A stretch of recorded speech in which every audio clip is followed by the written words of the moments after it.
grabbed these little pieces from Dollar Tree and I really feel like there is a lot you could do with them. But most importantly, I feel like we could shove some decorative napkins in here instead of a little photo to create some beautiful high-end home decor. But don't go tossing these pieces out just yet because we're gonna need them as our template to be able to measure our napkin and spare us some time. But beforehand, I'm gonna paint them white because we're also going to attach the napkin onto these. Feel free to use a tiny piece of poster board and just switch that out in general and save yourself the struggle of having to paint and wait for it to dry. But I figured since these were already the shape we need, why make our lives any more difficult? I'm just gonna paint them and then we'll put our napkin over them. This is hands down one of my favorite napkins to keep in my stash. Even when subscribers, thank you all so much, send me napkins and this is ever in the stash that I get, I keep some for myself before I go putting them in napkin bundles. All I did here was pick out 2 different designs on this napkin and cut it exactly down to size around our little template that we had here. Super simple, right? If you want, you could just use a little glue stick or tape to attach these. I did decide to iron this one down. It was a little wrinkly, so this way I didn't have to worry about it sticking up or giving me a problem as I attached it onto the little template we had measured. And to attach it, I'm just going to remove that extra little sneaky layer that we have on the back here and grab some of my Mod Podge. I'm not going for perfection, okay? I'm just going for an attachment. If you want to use tape, if you want to use a little glue stick, whatever, you want to make sure, people, listen to me, okay? The little plastic hole that we're going to try and shove this napkin back into, it is not forgiving, okay? It is a tight fit. You're going to need to make sure that that napkin either goes back onto this or cut down a little piece of something to fit in there so your napkin doesn't get messed up. This way it holds its shape. I applied the same technique to a different section of the napkin, cutting down a different pattern, but this way it's the same colors, the same design, so we have a beautiful matching set. And then I just shoved these both back into the little Dollar Tree pieces, added some greenery on the sides, and I absolutely love how amazing this piece turned out.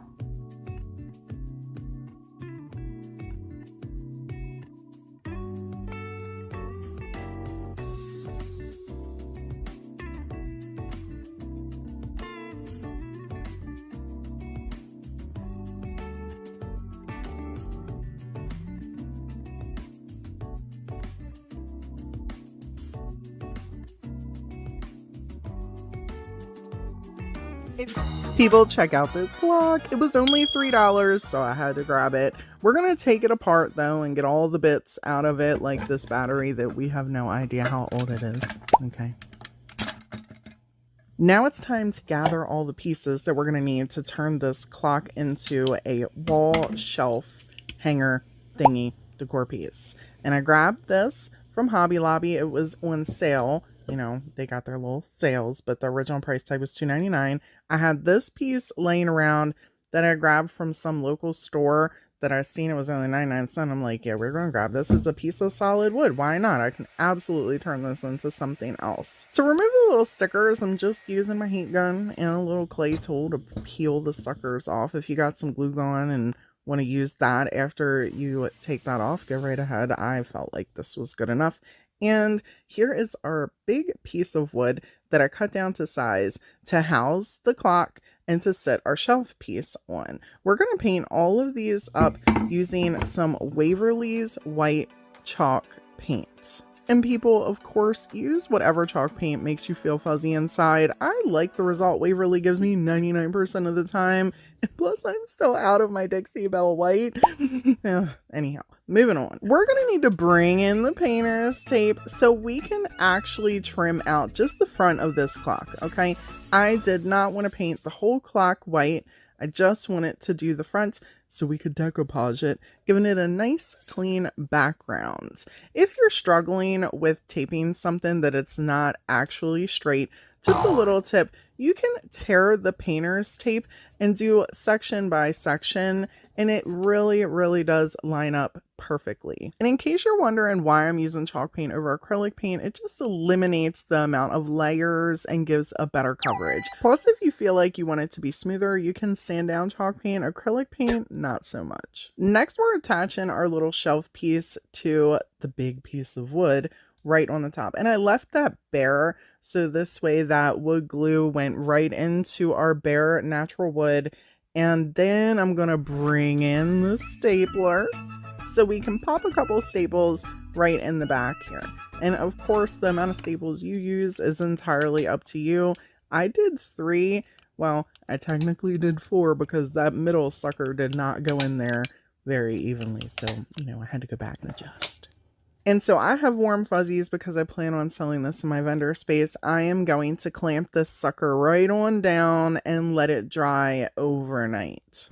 While that's drying, we're going to go ahead and decoupage the front of our clock. And I do want to let you know that anytime you take painter's tape and line up something to trim it off, if you remove that painter's tape and it's uneven, don't be afraid to take more painter's tape to make an adjusted line and then repaint over it so it is even. I hope that makes sense. Here is our beautiful napkin we're going to be using. I only have a couple of these left. Most of these got sold in most of my napkin bundles that I had, and I am lucky enough to have just a few left. So I wanted to put this right on the clock and right in the center so we could use that beautiful sunflower cluster here. So I'm just lining it up, and then I'm folding the napkin back up and just cutting a little tiny hole right in that corner. For our decoupage portion, I like to say less is more whenever you're decoupaging a napkin onto anything. And I usually go little section by little section, and I knew it was going to be difficult with this piece because I had the hole in the center of the napkin. So I made the judgment to just do half a napkin on one side and then half the other. And for those of you that are just like, Brandy, why don't you just smear Mod Podge all over the whole thing? I have found that with my experience of doing this, whenever I put a lot of Mod Podge, because I use such a thin amount with napkins, it will dry. And then I will have sections of the napkin that do not attach well. So I like to do it little by little. And if I use too much in certain sections, then we'll have clumps. And when I am trying to press down to apply the napkin to make sure it is secure onto our project, it will tear. So I did half the top napkin and used a little bit of cling wrap and gently pressed down on our piece, and did the same thing at the bottom and gently pressed down onto the piece. And I allowed this to completely dry before I came in with a high grit sandpaper. Because this is metal, I didn't want to use an 80 grit. I used a 400 grit to take off the edges. Now it's the next day and our piece is all dried up. So we're going to need to attach our hangers, which I'm going to use these sawtooth metal hammer and hangers. These are my favorites. Once these are in place, we're gonna take little screws to screw in our nice rustic looking hook. So we're gonna need to bring in our drill, and it goes without saying that if you're using a thin piece of wood like this, it's a little 1-inch joint, you're gonna want to make sure that whatever screws or nails you're using are short so they don't pop through the back hole. Okay, just a little reminder. I know you guys need help remembering things. So do I. I got your back. Okay, I got your back. At this point in the project, I still wasn't sure if the clock actually worked. You know what I'm saying? And you could leave it like this. It's gorgeous, just like that. I'm not going to. Shocker. I had these stamps from Dollar Tree, and I just grabbed 4 of them. I put one at 12, one at 3, one at 6, and one at 9. And I sealed over it once the stamps completely dried. Unfortunately, the clock does not work, even with a new battery in it. However, it still makes for a gorgeous wall decor piece, and it serves as a nice little spot to add a couple little decor pieces right on top.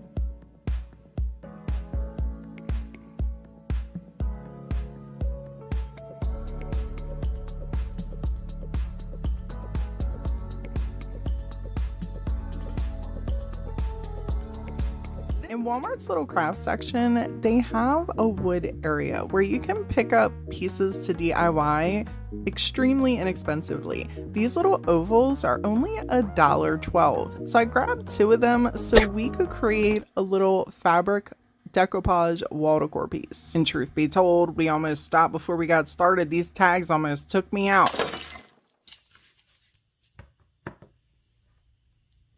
Why? Why do we put it in the front? Why is it in the front? I need to use the front. This could be in the back. Or is it in the back? Did I just do that on the wrong side? Well, there we go. We're going to take some antique Waverly wax and just apply a coat of stain using a baby wipe. These work really well to smear the stain around, and you can always adjust the color as it dries. It usually takes at least an hour for these to dry, and you want to make sure that these are completely dry before you go to decoupage onto them. Since we're doing a fabric decoupage, I want the napkin to show up, and I'm going to use this cream colored burlap that you can pick up from Dollar Tree really inexpensively. I'm cutting it down to size so it fits just inside of our oval, and we can see some of that beautiful stain pop right around it. Now it's time to bring in the iron. We're gonna need to flatten out this burlap piece. I know some of you are wondering if I was about to. Don't worry. I'm handling it. Look at me. Off camera, to save some time, I trimmed these down to what made sense for me. Obviously, trim yours perfectly symmetrical if you want to. This was the design that I was rolling with, and I'm fraying around the edges. You can take this or leave this as well. I wouldn't mind to be frayed. We're going to use some Mod Podge to do the iron-on method for these little burlap pieces. Now, truth be told, my friends, this was done for the sake of the video. If I had to do this for something I'm keeping for sure in my home and I want to last really long, I would use tacky glue and let it sit 24 full hours. Make sure to not forget your parchment paper for this. It's going to protect your iron from sticking to the Mod Podge, especially since your fabric does not completely cover over the Mod Podge. You run the risk of getting stickiness all on your iron.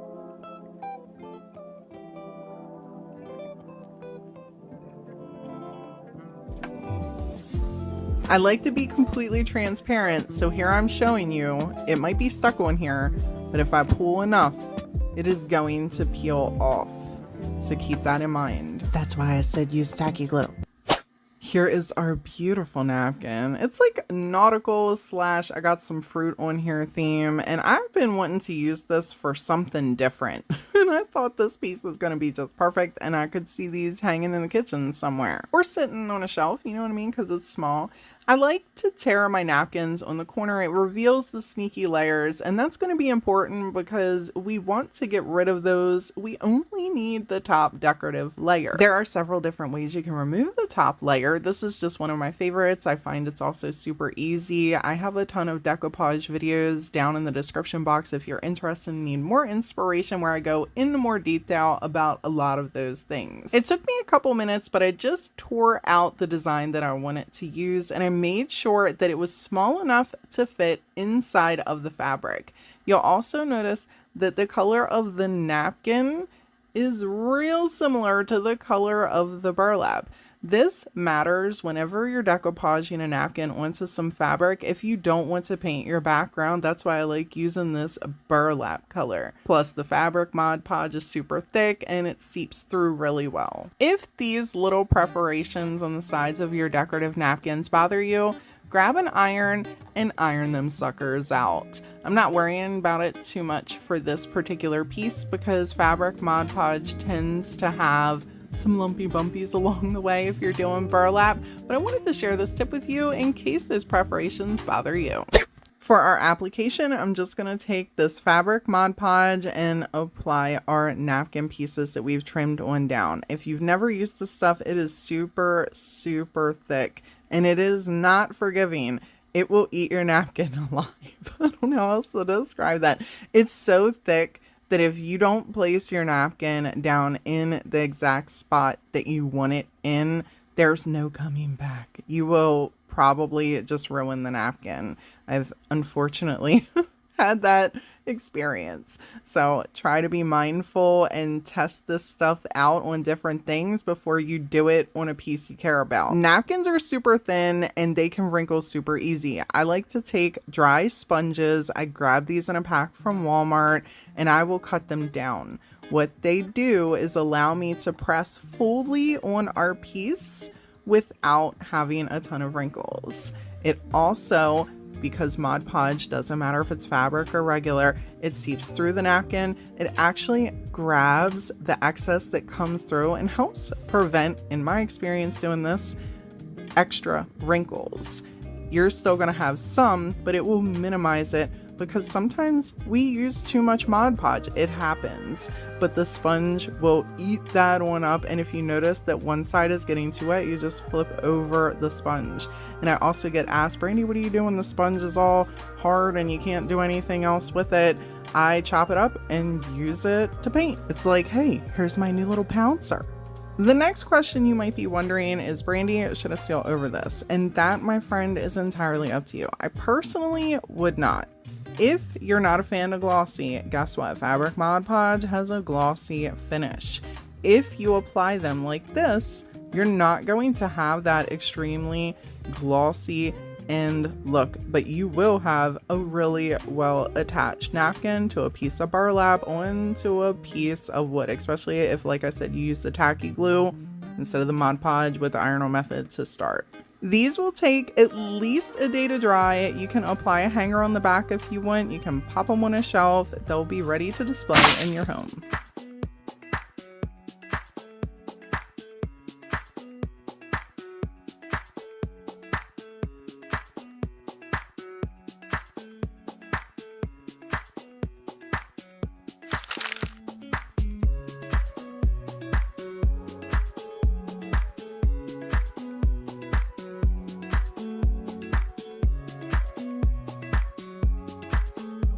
Little bit out of the box here with this beautiful TDS creative napkin.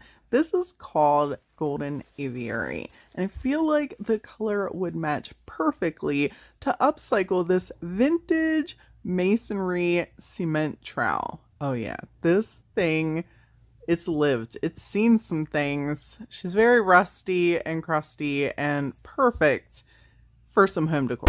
I know what you're thinking. Just listen, roll on with me. Old tools need love too. We don't have to just throw them in the trash, especially if they're vintage, okay? Especially if they're vintage. Now I'm just gonna take the napkin, kind of measure it up to size by pressing along the edges with my finger. If you don't want to do this, you don't have to. I like to save as much of my napkins as I can. Then we're going to get those sneaky layers off the back of our top decorative layer, because that's all we're going to be needing here is that top piece.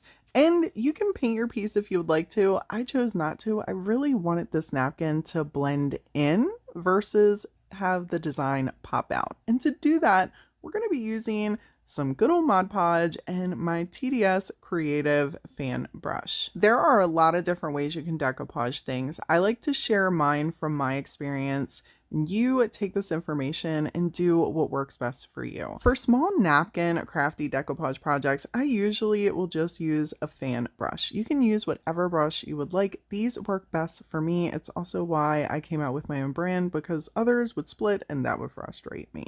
And then I like to use a sponge. This is just a kitchen sponge I pick up from Walmart in a pack. It's a whole bunch of them. I've been told the Dollar Tree has them as well. You get whatever sponges you would like and whatever is in your budget. Brandy, why the sponge and not cling wrap or brayer? Good question. Okay, we're working with metal here. Metal and glass, they are not absorbent. Okay, so the sponge is going to sop up that extra Mod Podge as we're pressing down through the napkin, because the napkin is porous, to stop it from pooling and creating additional wrinkles. Now, I do like some wrinkles in my decoupage, especially for older pieces like this. You can tell it's adhering well because you can see how the one side of the napkin is almost the color of our trowel here, while the other one was not.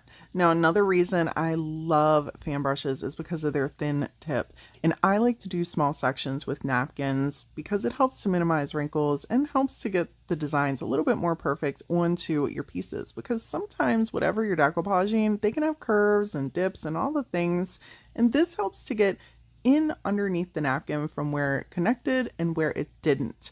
I've learned over the years that with the thicker brushes, sometimes they won't fit under the napkin and the top piece will end up connecting to what you already decoupaged, trying to squeeze under there, and it will rip my design. And people, feel free to use whatever mediums you would like. And if you want to use your cling wrap or use a brayer to, in the iron-on method, whatever you would like, whatever method you would like to attach your paper, you go right ahead. Again, I'm just sharing my experience and what works best for me.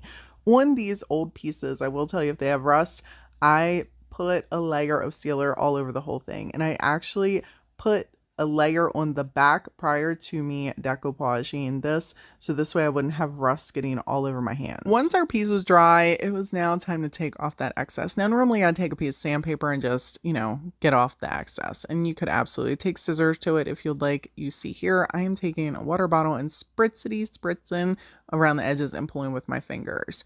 This is because I'm also confident with my decoupage technique. If you are not, put a little bit of water on the table, tappity tap tap tap your fingertip in there, get some water on there, and then just pull around the edges, or you could put a little bit of water on the edge. And this is because I do not want to sand anything off and open that rust and possibly have that going in my eyes or breathing that in. So just a little tip for if you're working with old rusty crusty things. Then I took some more Mod Podge, went around the edges and made sure everything was attached. I grabbed some gold gilding wax to go around and tie in that napkin to make sure it all looked cohesive, and I absolutely love how the piece ended up blending in so well together.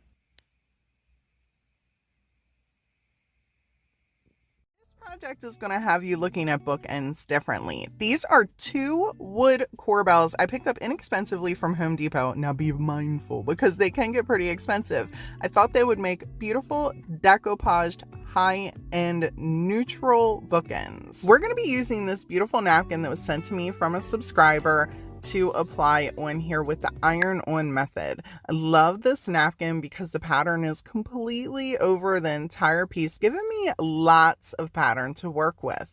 We're going to need just the top layer, so we have to remove the sneaky layers, and there's several ways that you can do this. One of the easiest I find is just to tear a corner. It reveals the sneaky layers, and then I just pull them apart.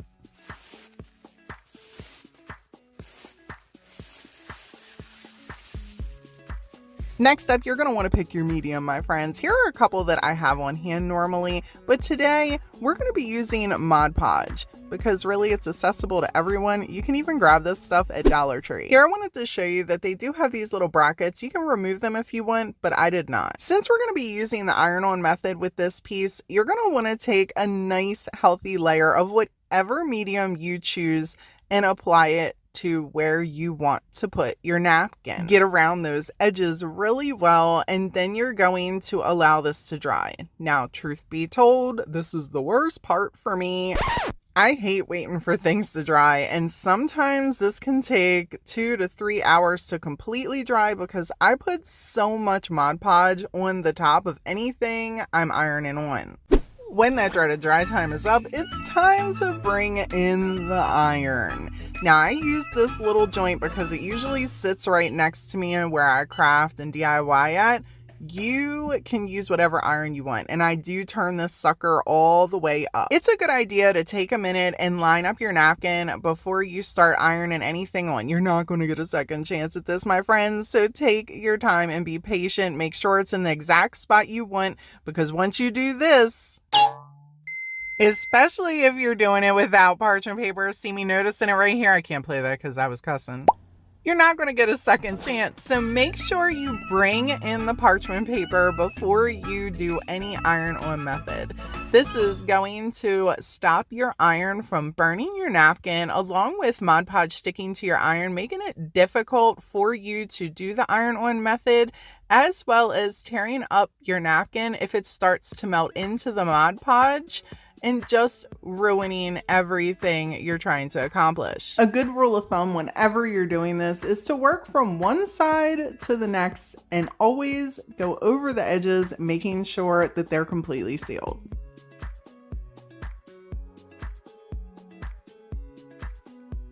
When you're happy with the attachment, go ahead and remove the excess, whatever way works best for you. I like to grab my little finger sander and go straight down, not side to side. In the event that there is a section that isn't completely sealed around the edges, going straight down is going to give me a nice clean detachment of the napkin from whatever it is applied onto. If you go side to side and it's not completely attached, it is possible that it could shred that napkin, making it look tattered on the edges. And if you're not going for that look, it doesn't look so great.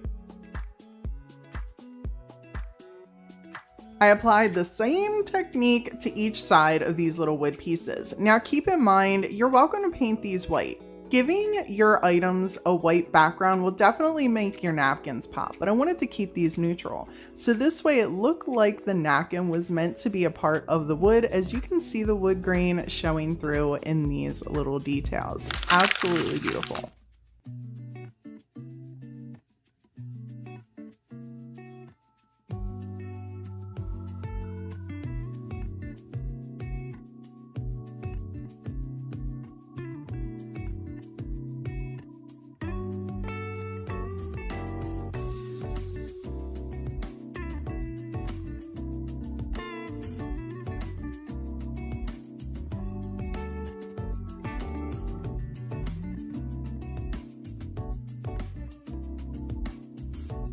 I came across these adorable little farmhouse pieces in their wood slice section, I like to call it. I've definitely decoupage pieces like this before, but I wanted to kind of create a set. So if you wanted to grab several different pieces kind of the same style, you could set them on a shelf or set them in one section of your house, and it would help just enhance your decor. And I didn't want to just decoupage the entire piece on these. Since we had some little sections that kind of popped out, I wanted to do something different. We're going to start off just kind of painting everything white, so this way we can have that background pop out with this gorgeous napkin. I let all the pieces dry up really well and then took the napkin. I actually needed 2 of the napkins for this project.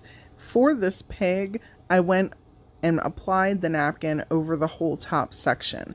I left 2 of the legs white, the ear white, and the little tail white. I applied the same method with the other 2 little wood pieces, just taking sections of the napkin and putting it on little raised sections of our wood cutout here, a little wood slice. So this way, all 3 of the pieces had the white paint and they had the napkin. They just had it in different sections. So if you want to put them, like I said, on a shelf, or if you want to put them in the same area of the house, they're going to match and just kind of bring out little pops of design in your home. I know what you're thinking, Brandy, what if I do not want to use white as my background? Well, then use black as your background, or brown, or green. But the part where you want to put your napkin on, paint that sucker white, let that dry, apply your Mod Podge, and then put your napkin on. This is going to help keep your background color, whatever you want that, as well as bring the pops of color out of your napkin that you're attaching onto your piece.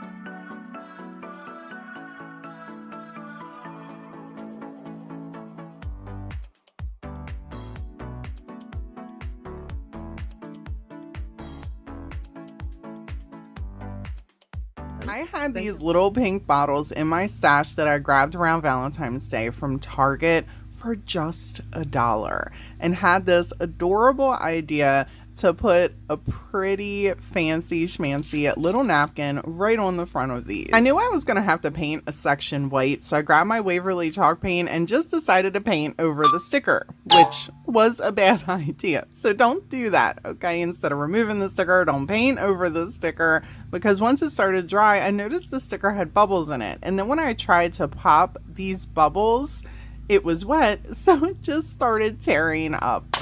Sometimes it just doesn't pay to cut a corner. It ends up taking you longer. I peeled the top decorative layer off of this napkin so that way we could decoupage it onto the front of these bottles where I painted them white.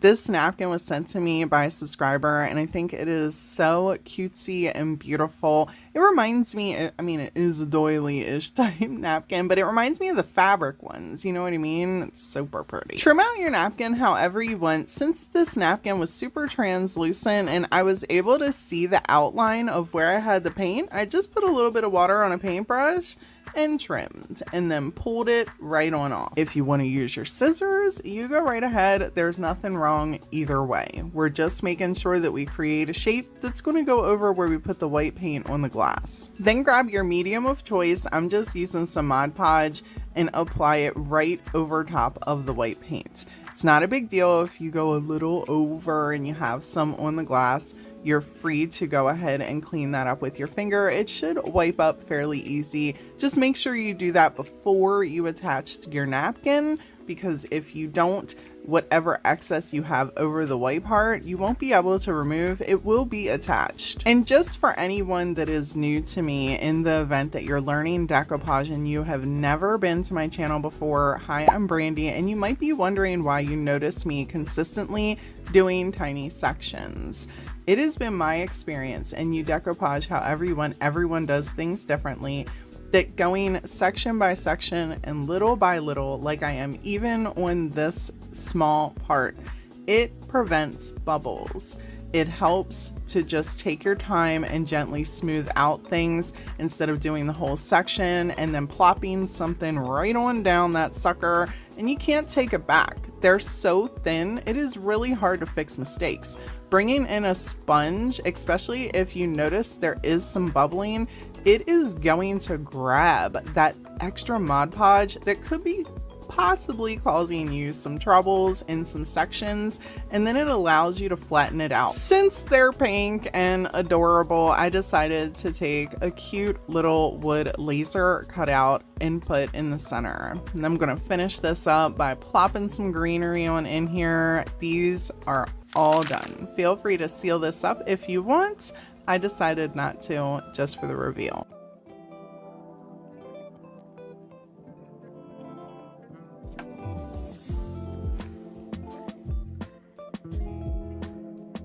Something about the pastels in this napkin just called out to me when I was recently shopping. I picked these napkins up from Hobby Lobby. They were 40% off, just in case you're wondering where I got them from. And this thrifted gem here, I picked up quite some time ago. It's been hiding in my stash.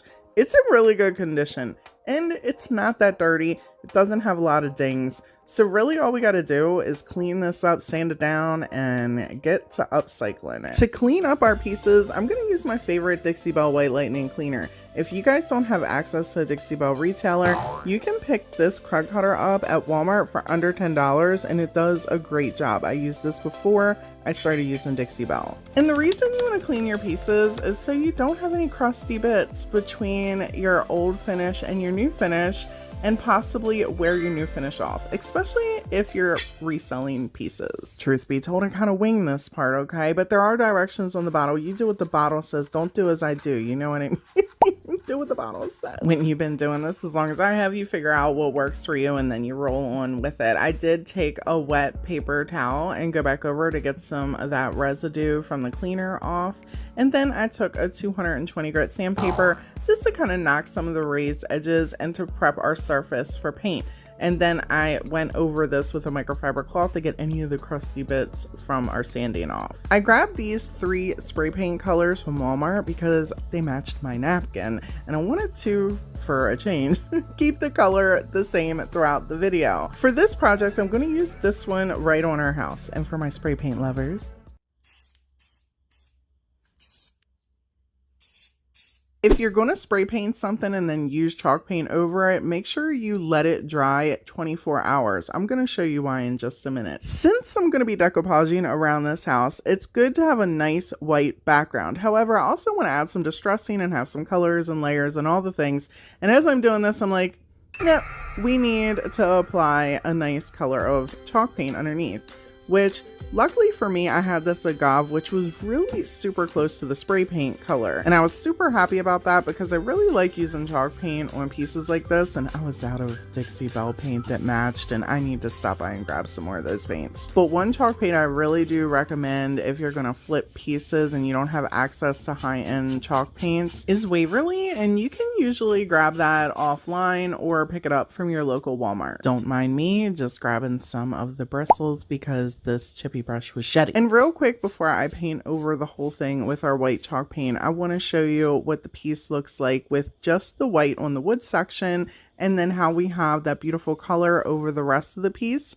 How when we sand it, the color is going to pop through with the white and just give us a different level with our piece. If you want it just the wood to pop through the white, then just apply 3 or 4 layers of the white chalk paint and you'll be good. I only needed to apply 1 layer of the white chalk paint over this beautiful color because it gave a really nice base coat. If I had all chalk paint colors, I would not have grabbed spray paint, but this was the best way for me to match everything, and I spray painted the house and some of the area around the house.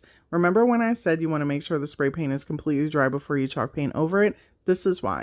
I did let this dry for 45 minutes, but somehow the white chalk paint still activated the spray paint underneath and it started to smoosh. So I had to let this sit overnight before I could continue carrying on the project before I ruined it. Now it's the next day and all is right with the world, so it's napkin time. I had 2 napkins here because I wasn't sure if I was going to use repeat patterns from the napkin, or however, I wasn't just using the whole napkin over the piece. I decided I wanted to tear this up and do it in little sections so I could create my own design. To start off, we're going to need to get them sneaky layers behind our decorative top layer. And lucky for me, there was only 1 layer for me to get off here, and it was really visible from the corner, so I just pulled that sucker right on off of there. There's nothing wrong with using the entire napkin if that's what you choose to do. I of course wanted to create my own design on the back here using different sections in the napkin. Now normally I would just go ham and tear off little parts, but since the design was really specific with the dark black edges where the leaves were, I wanted to make sure I was incorporating them with each section that I was placing on our piece. So to get a really defined tear, I took a paintbrush with a little bit of water and just traced the sections that I wanted and pulled them apart. This is not my favorite way to tear, mostly because I hate waiting for the water to dry on the edges of the napkin, because when the napkin is wet and you try to Mod Podge it around the edges, you could lose part of the design that you want to hold on to. And the reason this is an issue is because you do not want to take a wet napkin and lay it down on Mod Podge. It is a recipe for tears and rips. So it's just like an extra step having to wait. Some people say it only takes 2 minutes. But that's not been my experience. That napkin usually takes an additional 15 to 20 minutes to dry around the edges, depending on how much water is wet on there. But you do you, people. I just want to let y'all know what works for me and why I do what I do. And just to give you an idea, like, look how wet this one section is on that napkin. I let all these dry for 10 minutes. And there were a few spots that still needed to dry, so I took the heat gun to them. I cheated. Okay, now, moving on. If you're piecing your own design together using a napkin or several napkins, I recommend taking the time to place them out and get a vision. Once you're happy with that, it's time to bring in the Mod Podge, or whatever medium you really want to use to be able to do this. I personally like Mod Podge and I wanted a gloss finish. I had this on hand, so that's what I'm using, and a fan brush. It's one of my favorite ways to decoupage with a napkin. Now, I do want to share with you, a lot of people ask about these little perforated edges around the napkin. For the most part, you're not going to be able to see them once you apply the napkin. But if you want to guarantee it, go ahead and iron them suckers out. If you got to press them on down, and it will flatten them out even more so they're not noticeable and you can use the entire napkin. I like to say less is more whenever you're decoupaging a napkin or a thin piece of rice paper, and the reason I say that is because the more Mod Podge you have when you're doing something thin, the easier it is to just rip the piece. So I'll do little section by little section like this, and apply as I go and then add more. This helps reduce wrinkles and bubbles. I will tell you the most effective way to decrease the chances of that is using the iron-on method. I also like to share that when people recommend that in the comments, I create content for you to watch, and I create a lot of content each week. I do not have the ability to wait around a lot for the iron-on method. It takes extra time waiting. I pick and choose what I wait for when I'm creating content, and it's just easier and quicker for me. This works really well for me using my little sponge here. This is a dry sponge in case you're wondering, and you can pick these up from Walmart or order them off Amazon. Nothing really special about these sponges. They're also in my decoupage kits that I sell on my website. I like to use these instead of cling wrap often because they catch the Mod Podge that does squeeze through the napkin and it just presses it down. Sometimes when I use cling wrap, there'll be too much Mod Podge and then it tears with the cling wrap, and then the cling wrap gets all gooky and I gotta keep switching that out. Using the sponge just kind of absorbs, and then I can actually reuse the sponge later on down the line to apply paints on stencils and things like that. I'll cut them suckers up and just keep reusing. While this is drying, we're gonna add on our little Dollar Tree stencil. We're gonna just put on the Our Story section. I'm gonna tape that down with some painter's tape because we're gonna use my Mod Podge hack here that I enjoy using to avoid some bleed through. So it looks really nice. I'm a little lazy and I don't like busting out my Cricut unless I have to. Even though those vinyl pieces work really well to reduce bleed through, this kind of helps cut that down. And all we're doing is just taking a little bit of Mod Podge and going over the stencil, letting that dry, and if you need another layer, you go ahead and put that on. This actually seeps in around the gap, seals it up, and then when you go to put your color on, it just goes on top of where the Mod Podge is inside the stencil design. At least that's the theory. I'd be lying if I say there's sometimes that this doesn't work as perfect as I would like it to, but 95% of the time it does exactly what I expect it to do. You could leave this just how it is. Of course I'm not going to because I'm extra 7 days a week. I'm taking these little stencils I ordered off Amazon. I got a bunch in a pack for a couple bucks. I think it wasn't even that much. I don't even remember. Don't quote me on it.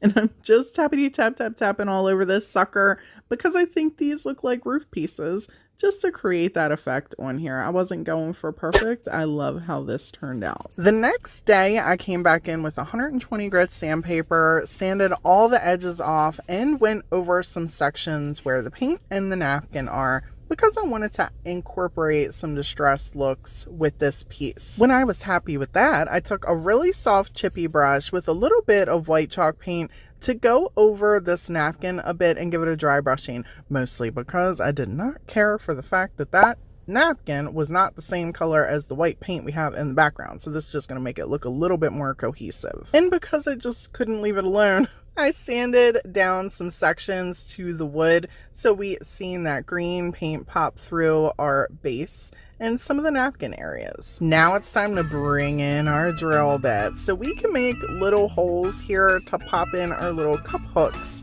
for our key holder, because that's what we're making here, is a little key holder. And I highly recommend making little holes before you try to screw these in, especially if you struggle with hand grip strength like I do, and grab a pair of pliers because that always makes it easier. And that's going to be it for this piece. Seal it on up and you are all done.